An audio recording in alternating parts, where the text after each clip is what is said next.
Praise the lord. ప్రభునందు ప్రియ సహోదరి సహోదరులారా, ఈ దినము దేవుడు మన కొరకు ఏర్పాటు చేసిన నేటి వాగ్దానము.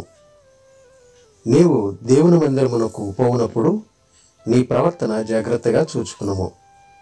బుద్ధిహీనులు అర్పించినట్లుగా బలి అర్పించుట కంటే సమీపించి ఆలకించుట శ్రేష్టము. ప్రసంగి గ్రంథము 5వ అధ్యాయము 1వ వచనము.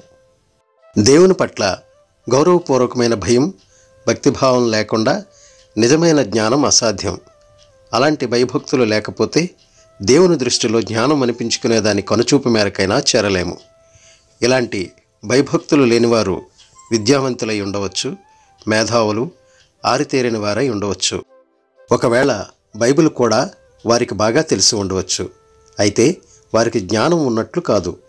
యెహోవా మీద భయభక్తులు అనే మాటలు అలాంటి అర్థాన్నిచ్చే మాటలు. కీర్తనల గ్రంథంలో అంటున్నారు కదా, పిల్లలారా వచ్చి నేను చెప్పేది వినండి, యెహోవా పట్ల భయభక్తులు మీకు నేర్పుతాను. నీవెవరివైనా సరే బ్రతుకు అంటే ఇష్టం ఉండి మంచిని చూడటానికి చాలా కాలం బ్రతకాలని కోరితే నీ నాలుక చెడుగు నుంచి కాపాడుకో, నీ పెదవులు మోసంగా పలకకుండా కాపాడుకో, చెడుగు నుంచి వైదొలగు, మంచినే చేస్తూ ఉండు, శాంతిని వెదుకు, దానిని వేటాడు. ఒక మనిషికి చురుకైన తెలివితేటలు, అపారమైన విజ్ఞానం, గొప్ప నిపుణతలు ఉండవచ్చు. అయితే దేవుని పట్ల భయభక్తులు లేకుంటే అతనికి నిజజ్ఞానం ఉండదు. దేవునిపై భయభక్తులంటే ఏమిటో, అవి ఒక మనిషి చేత ఏమి చేయిస్తాయో చూడండి. నిజమైన జ్ఞానం అంటే విషయాలను తెలిసి ఉండడం కాదు, యోగ్యంగా ప్రవర్తించడంలోనే అది ఉంటుంది. బైబిల్లో వెల్లడైన దేవునికి, విశ్వమంతటికి ఉన్న ఈ దేవునికి లోబడేందుకు సిద్ధపడని వ్యక్తి ఏమాత్రమూ జ్ఞానవంతుడని అనిపించుకోడు.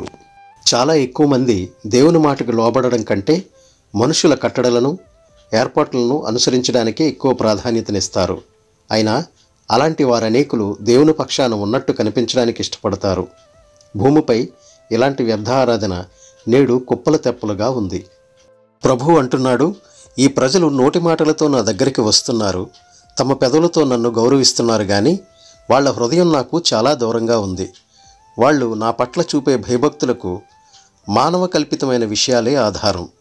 100 సార్లు చెడుగు చేసిన పాపులు దీర్ఘాయుష్యు కలిగి బ్రతికినా దేవుని పట్ల ఆయన సన్నిధానంలో భయభక్తులున్న వారికే క్షేమం. దుర్మార్గులకు దేవుడంటే భయం ఉండదు, కనుక వాళ్లకు క్షేమం ఉండదు. ఇదంతా విన్న తర్వాత తేలినది ఇదే, దేవుడంటే భయభక్తులు అలవరుచుకోవాలి, ఆయన ఆజ్ఞల ప్రకారం ప్రవర్తించాలి. మానవులందరి విద్యుత్ ధర్మం ఇదే. అనుగ్రహింపబడిన ఈ వాగ్దానము నిమిత్తము ప్రార్థన చేసుకుందాం. మహాపరిశుద్ధుడా, మా ప్రియ పరలోకపు తండ్రి, నీవిచ్చిన ఈ విలువైన వాగ్దానమును బట్టి నీకు వేలాది స్తోత్రములు, వందనములు.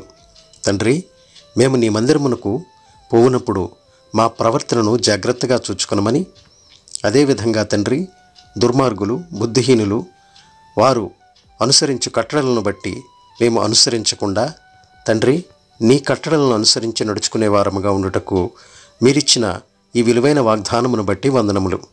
అవును తండ్రి, నేటి దినాలలో అందరూ సాంప్రదాయంగా మరి తండ్రి ఏదో పూర్వీకులు చేస్తున్నారు కాబట్టి మేము చేస్తున్నాము, మా దేవునికి ప్రార్థన అని అనుకుంటున్నారు. కానీ తండ్రి, నీ కట్టడలను అనుసరించి నాయన నీ మార్గానుసారమైన మరి నాయన భక్తిని మేము చేయలేకపోతున్నాం.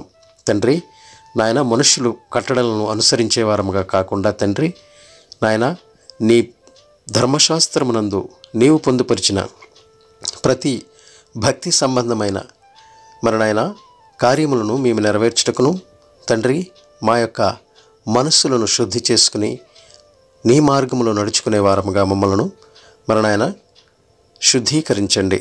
మా ప్రభు, మాలో ఉన్న ప్రతి లోపాలను తీసివేసి నీ మందిరముకు వచ్చినప్పుడు తండ్రి మా ప్రవర్తన అంతటినీ సరిచేసుకుని నీ సన్నిధిలో మేము మోకరిల్లే వారముగా మమ్మల్ని అందరినీ ఉంచమని తండ్రి, నీ పరిశుద్ధ రక్తము చేత మమ్మల్ని అందరినీ శుద్ధి చేసి ఉన్నావు.